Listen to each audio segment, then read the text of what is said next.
Graça, paz e misericórdia da parte de nosso Senhor Jesus Cristo. Bem-vindo a você que nos acompanha aqui neste canal para mais uma Escola Bíblica Dominical. Estamos agora no quarto trimestre do ano de 2021, a terceira lição desse trimestre, onde estamos aprendendo a respeito do apóstolo Paulo, apóstolo dos gentios. A lição de hoje vai tratar sobre a conversão de Saulo de Tarso.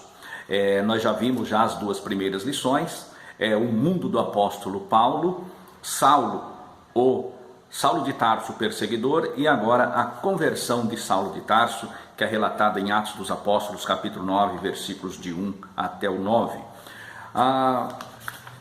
Aqui nesse ponto, nós temos algo muito importante a respeito da doutrina da Assembleia de Deus, da doutrina que esposamos, a doutrina que pregamos, a corrente, a linha doutrinária da qual fazemos parte.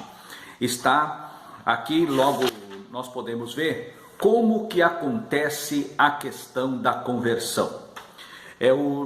Na nossa lição é trazido aqui um subsídio pedagógico que aponta que Deus, ele regenera o homem aonde? Na faculdade intelectual.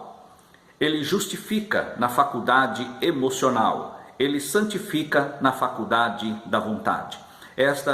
Mas agora, quando nós falamos da conversão, como que anunciamos o Evangelho de Cristo? Primeiro, o Senhor Jesus, lá no Evangelho segundo Marcos,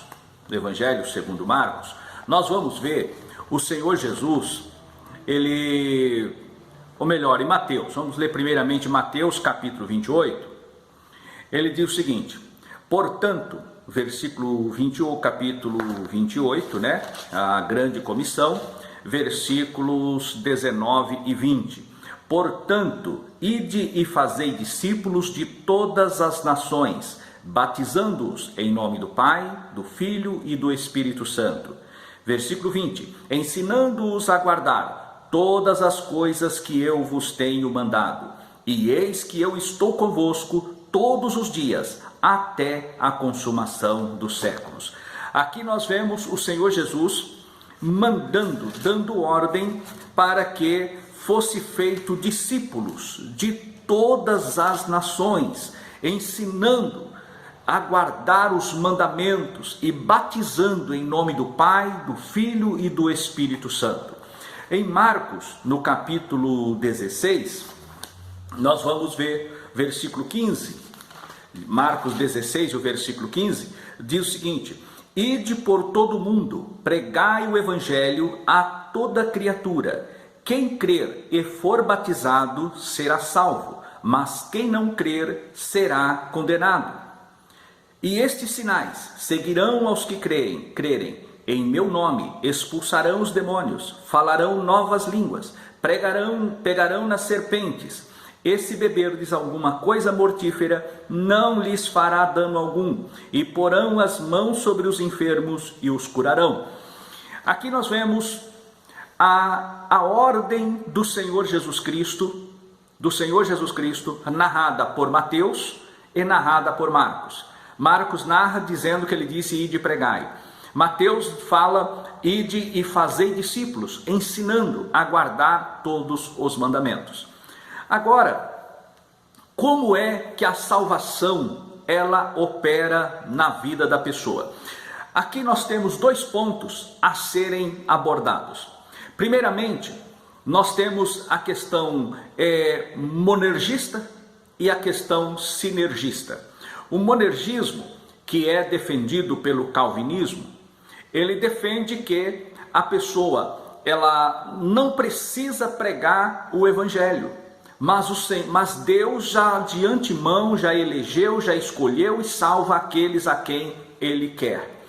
Já na visão de Armínio, cuja corrente a Assembleia de Deus faz parte, esposamos essa doutrina, já nós temos que pregar o evangelho. Por quê? Porque o homem, no seu livre-arbítrio, ele decide se quer ou se não quer, se ele crê, se ele abraça ou não o evangelho. Este livre-arbítrio que é negado pelos monergistas, a visão calvinista. E nós somos desta linhagem de se pregar o evangelho. Como disse Paulo no capítulo 10 da carta aos Romanos, né? Ele fala: como crerão se não há quem pregue? Como pregarão se não forem enviados? Logo, para que haja crença, tem que haver pregação. Tem que haver pregação. Havendo pregação, porque ele diz o seguinte, no capítulo 10 de Romanos, versículo 10: a pregação, a fé vem pelo ouvir, e o ouvir pela palavra de Deus. Logo, se a fé ela se manifesta pelo ouvir da palavra, necessariamente se faz pregar a palavra, para que a pessoa ouça a palavra e a palavra possa fazer algo no seu interior. Nós vemos aqui, na conversão de Saulo, que foi algo sobrenatural o que aconteceu com Saulo de Tarso. Ele respirava ameaças contra a igreja do Senhor, querendo exterminar o cristianismo já no seu nascedouro. E ele tinha uma certa influência pela sua capacidade de convencimento argumentativa e também pelo respeito moral que ele desfrutava. Afinal, ele era um discípulo de Gamaliel, um dos maiores ensinadores e representantes do judaísmo, da seita dos fariseus. E Paulo agora, ele gozava deste conceito altamente relevante para os que comandavam o sinédrio. E ele chega ali e consegue cartas para ir até Damasco, para em Damasco ele prender os cristãos que lá estavam, da seita dos nazarenos. E ele ia com esta carta para prender, para arrastar e levar para Jerusalém para julgamento e, certamente, para a morte em Jerusalém. E o que acontece com Saulo? Nós vemos aqui no versículo 1 do capítulo 9, e Saulo, respirando ainda ameaças e morte contra os discípulos do Senhor Jesus, dirigiu-se ao sumo sacerdote, pediu-lhe cartas para Damasco, para as sinagogas, a fim de que, se encontrasse alguns daquela seita, quer homens, quer mulheres, os conduzisse preso a Jerusalém. E indo no caminho, aconteceu que, chegando perto de Damasco, subitamente o cercou um resplendor de luz do céu, e caindo em terra, ouviu uma voz que lhe dizia: Saulo, Saulo, por que me persegues? Aqui nesse ponto, nós vamos ver que Paulo, primeiramente, ele cai. Ele estava onde? Não se percorria uma distância daquela a pé. Ou ele estava a cavalo, ou ele estava num camelo, que normalmente as pessoas utilizavam muito do camelo para viagens longas, como esta de Jerusalém para Damasco. Normalmente se usava camelo na época de Paulo. O que diz é o seguinte, que já chegando em Damasco, ele foi cercado de um esplendor e ele caiu por terra. Ele caiu por terra. E quando ele cai, algo sobrenatural já havia envolvido a Saulo, né? O então conhecido como Saulo de Tarso. E ele ouviu uma voz. Saulo, Saulo, por que me persegues? Ele viu o clarão, caiu do cavalo, ou da cavalgadura, ou de onde ele estava, caiu em terra. A Bíblia não diz que ele se curvou, fala que ele caiu em terra. Está bem claro aqui, o versículo 4, e caindo em terra. Quando ele cai em terra, o resplendor bate, ele cai, e quando ele cai, ele ouve então uma voz que diz: Saulo, Saulo, por que me persegues? E ele diz: quem é, Senhor? Ele já se refere quem é Senhor, que ele já deduziu, porque a seita dos fariseus acreditava em anjo, acreditava em visões, acreditava em ressurreição. Então ele já deduziu que pudesse ser um anjo de Deus, algo de Deus que estava acontecendo com ele. E ele diz: quem é, Senhor? E a voz lhe responde: eu sou Jesus, a quem tu persegue. Duro é para ti recalcitrar contra os aguilhões. Nós paramos aqui para entendermos o que Paulo escreve no capítulo 10, na carta aos Romanos. Que a fé, ela vem pelo ouvir, e o ouvir pela palavra de Deus.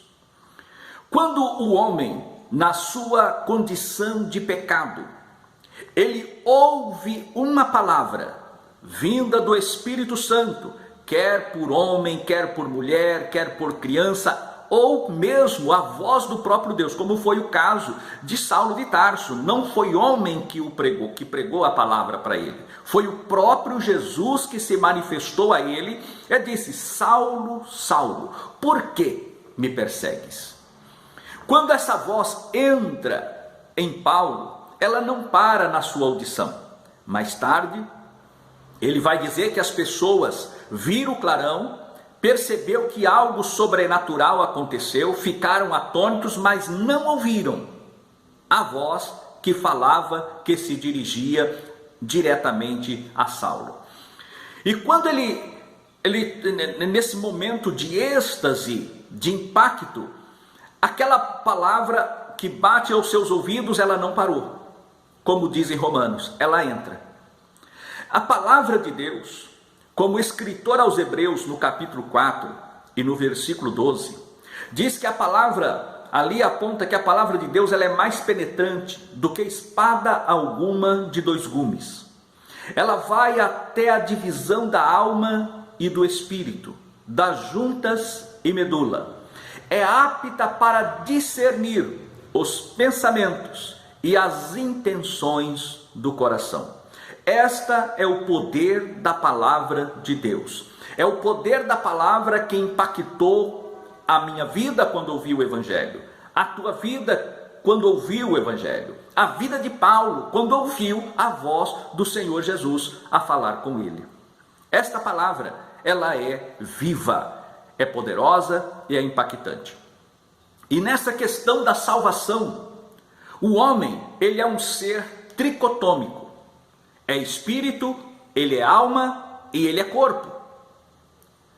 E nós vemos que lá em João, no capítulo 16, fala que o Espírito, ele convencerá o homem do pecado, da justiça e do juízo. O Espírito Santo, ele convence o homem. Isso mostra uma ação direta do Espírito Santo com o espírito do homem. Porque o espírito do homem, ele se comunica com o sobrenatural e lá ele testifica, como Paulo escreve no capítulo 8 da sua carta aos Romanos. Porque o seu espírito testifica com o nosso espírito de que nós somos filhos de Deus. É pelo espiritual, é o Espírito que comunica, o Espírito Santo comunica ao nosso espírito. Daí vem a expressão da penetração da palavra de Deus, a profundidade do alcance da palavra. Ela vai à divisão da alma e do espírito. É apta para discernir pensamentos e intenções. Por quê? A intenção está na área do espírito. A intenção do homem está na área do espírito. A intenção de Paulo era levar a preso aqueles que criam em Cristo, que estavam em Damasco. E lá no espírito, o Senhor Jesus fala direto com ele. E ele pergunta: mas quem é, Senhor? Ele disse: eu sou Jesus, a quem tu persegues. Foi uma mensagem direta do Senhor Jesus, direto no espírito de Paulo.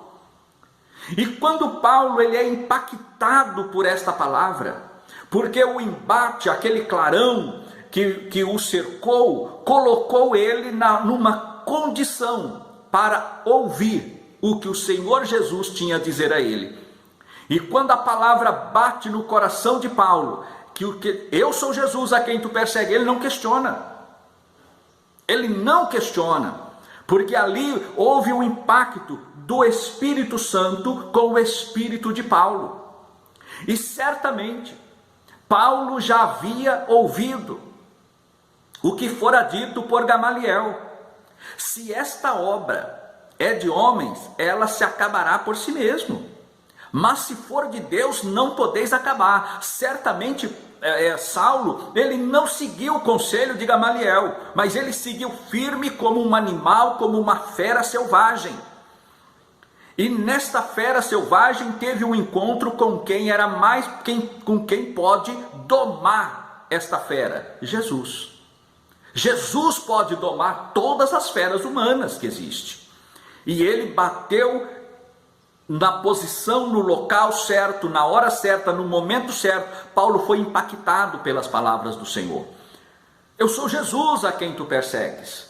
E quando Paulo ouve, ele fala: duro será para ti recalcitrar contra os aguilhões.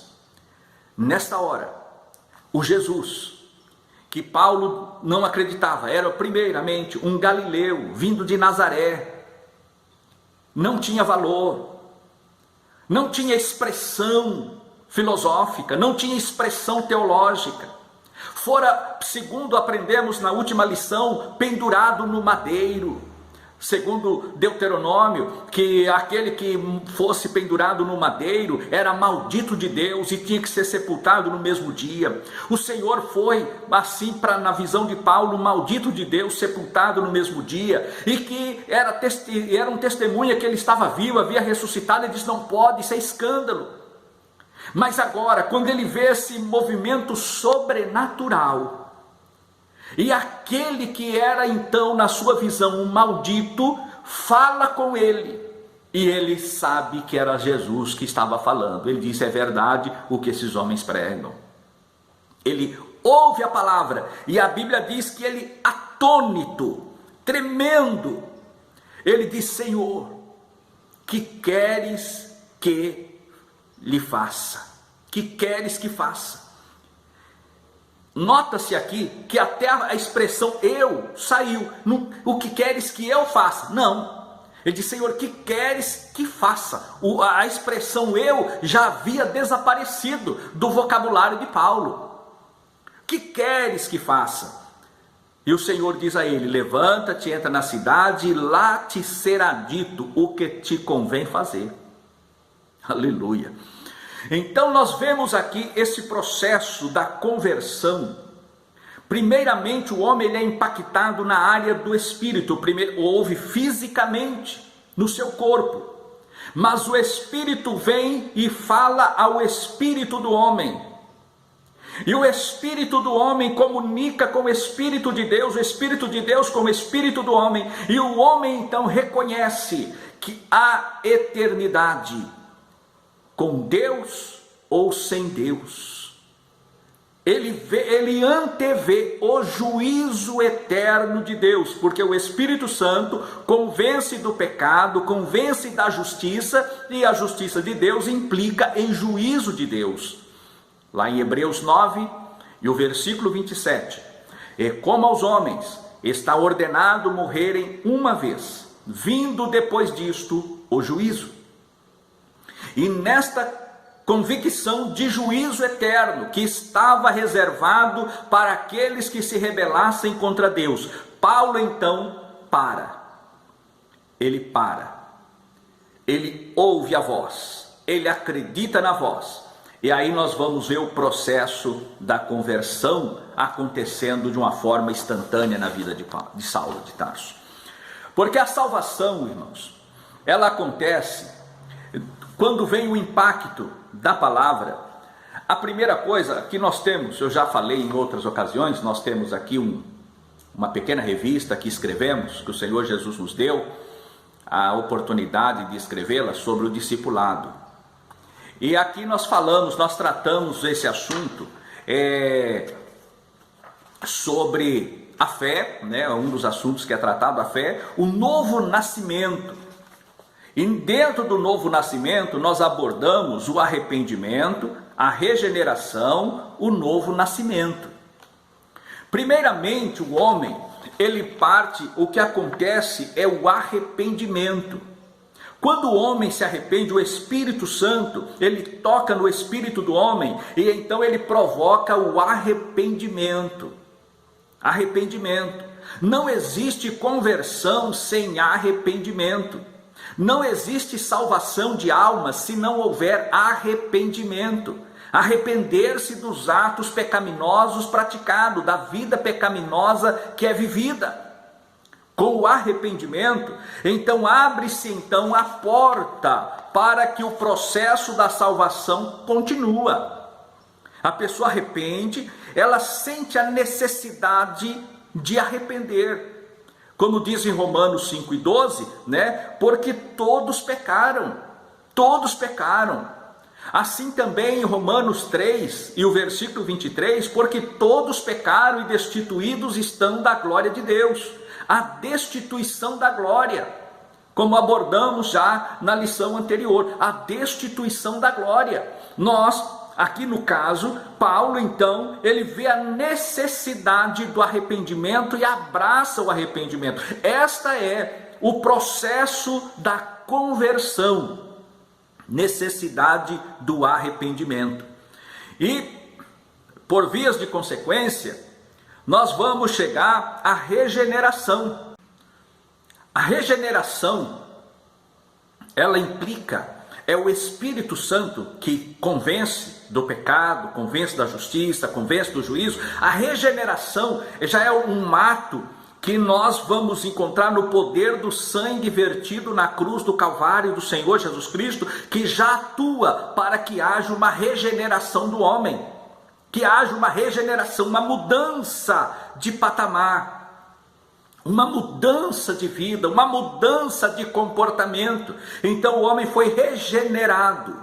Paulo, ele ia para Damasco com cartas, com autoridade dos homens, dos religiosos, para prender os cristãos, aqueles que confiavam em Cristo, que esperavam em Cristo, levarem cativos a Jerusalém para serem torturados, julgados, torturados, presos e quem sabe mortos.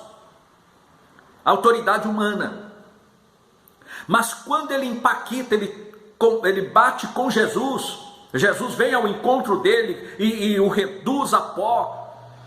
E ele então entende o que ele estava causando para a igreja de Cristo. Ele volta então, ele passa a entender, é como se o véu caísse dos seus olhos. E ele passa a entender o mistério de Deus, o mistério da salvação e da regeneração. E quando ele ouve isso, é levado para Damasco e ele vai orar. É o assunto que será tratado na próxima lição.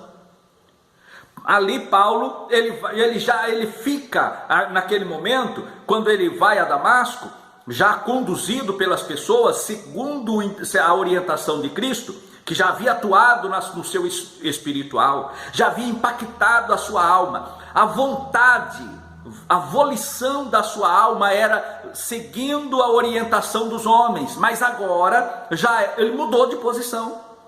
Já não era mais seguindo aquela intenção maligna de matar, prender e destruir. Agora ele já estava buscando a salvar a si mesmo, a sua alma, no sentido espiritual. É profunda esta lição que nós estamos aqui neste terceiro domingo de 2021, no quarto trimestre. Saulo, ele foi alcançado, essa manifestação do Senhor, desse arrependimento, conversão do apóstolo. Então, aqui nesse momento ainda chamado e tratado como Saulo de Tarso, foi uma ação da graça de Deus. A graça de Deus, ela atua. O que é graça? Graça é favor imerecido. Favor imerecido. E o que é a misericórdia? É o castigo que é dado a quem do merecimento. Então, a misericórdia de Deus nos mantém vivo e a graça nos leva a caminhar. Graça e misericórdia, misericórdia e graça. Assim Deus, o Senhor, o Espírito Santo, age nas nossas vidas, mediante a misericórdia e mediante a graça. E a manifestação da graça de Deus trouxe a salvação ao apóstolo, que é então conhecido como uma fera selvagem, o Saulo de Tarso, violento, o torturador. Agora ele volta e começa a torturar-se, por assim dizer, a si mesmo, a flagelar-se a si mesmo. Nós temos 3 momentos da salvação. Primeiramente é quando nós ouvimos a palavra, o impacto no espírito. O impacto no espírito. Porque a nossa alma, ela é uma disputa, o nosso corpo reage pela vontade, na alma está a vontade. No espírito está a intenção. Paulo tinha uma intenção e uma vontade. Quando o Senhor Jesus mudou a intenção, alterou a sua vontade. E o seu corpo realizou o que veio pelo comando, a sobressalência do Espírito Santo. Sobre a sobrevalência, que sobrevaleceu, ele prevaleceu, sobressaiu sobre a questão humana que ele tinha. O espiritual dominou agora. O Senhor Jesus trabalhou em Paulo. E agora o seu espírito estava convertido ao Senhor Jesus Cristo. Como dizíamos, quando o Espírito Santo, ele impacta o homem, que o homem crê pela palavra, ele creu na palavra. O que acontece? O Espírito Santo, ele faz o chamado batismo de sangue, onde a pessoa passa pela purificação imediata no sangue de Jesus.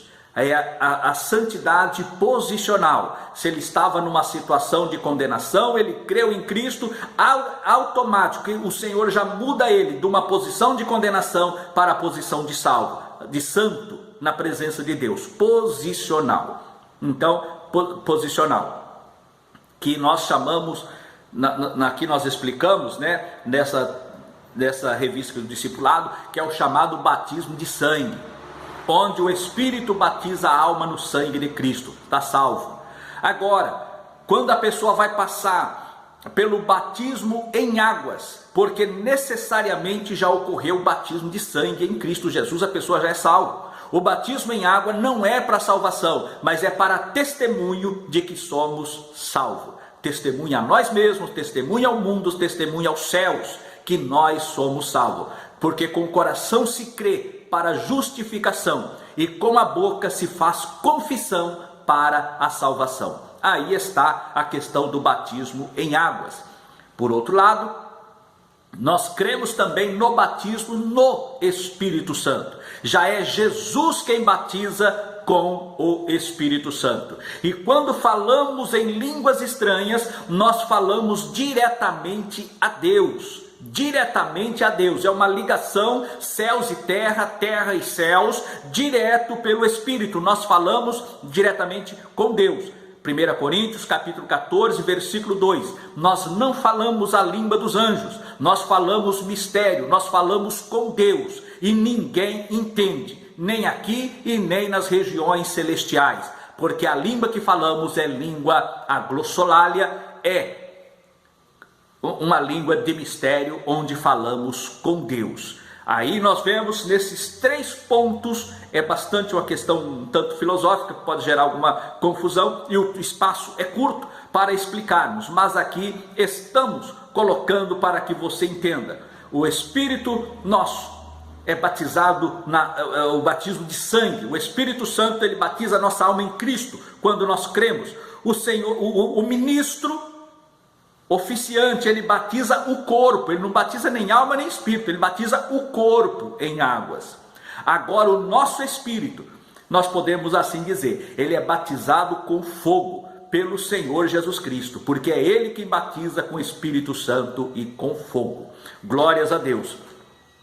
E aqui nós vemos que para que aconteça isso, é o favor imerecido, a graça miraculosa, a graça poderosa, a graça inexplicável. É pela graça que somos salvos, é pela graça que caminhamos. Graça com graça, pela graça, sobre graça, somente com a graça. E a graça do Senhor Jesus, ela é sobre a minha, sobre a tua, sobre a nossa vida. E por isso aqui estamos, para adorar o nome do Senhor Jesus até que Ele venha. Que Deus os abençoe, uma ótima aula no próximo domingo. Que Deus abençoe em nome do Senhor Jesus. Amém.